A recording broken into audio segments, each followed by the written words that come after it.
Kavramlar dünyasındaki gezintimiz bu haftada devam ediyor. Her zaman olduğu gibi bir kavramı önce halka soracağız, ardından da tanımını sizlerle paylaşacağız. Bu kez ele alacağımız kavram ise trajedi.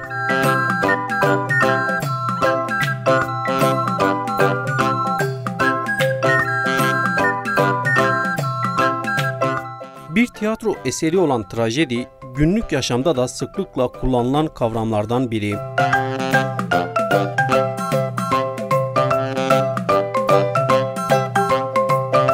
Dilerseniz tanım bölümüne geçmeden önce halka yönelttiğimiz trajedi nedir sorusuna verilen yanıtlara kulak verelim. Bakalım insanlar en fazla duyduğu kavramlardan biri olan trajediyi nasıl niteliyor?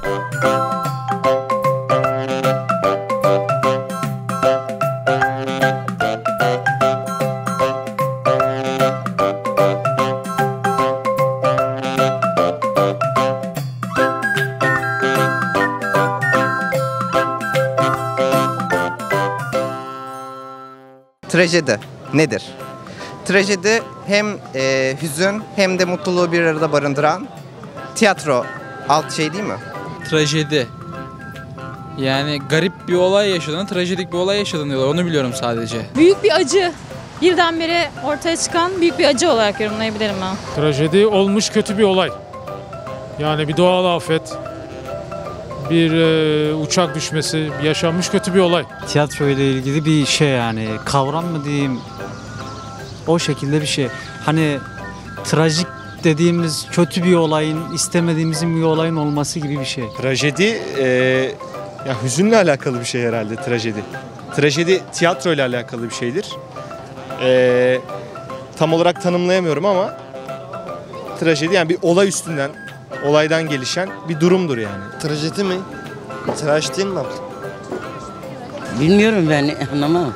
İsyan demek. Bir olayın hüzünlü olması bence. Trajedi ne bilmiyorum ki ben. Hiç alakası yok yani, bilmiyorum. İnsanın geçmişte yaşadığı herhangi kötü bir olay olsa gerek. Trajedi. Vallahi onu bilemeyeceğim be canım. Trajedi, acı, elem, dram, acıklı bir olay.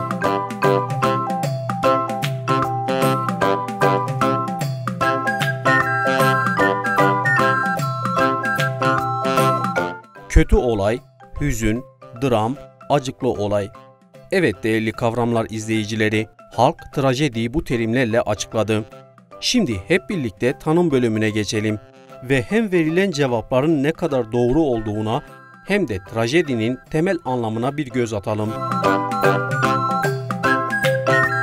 Trajedi kavramı Yunanca trajoidia kelimesinden gelir. Konusunu efsanelerden veya tarihi olaylardan alan, acıklı sonuçlarla bağlanan bir tiyatro eseridir. Böyle olmakla birlikte günümüzde karşılanan acıklı olayların hepsi içinde kullanılmaktadır. Yani trajedi kavramı sadece tiyatro sanatının bir eserini ifade etmiyor, acıklı olayları anlatmak için de kullanılıyor.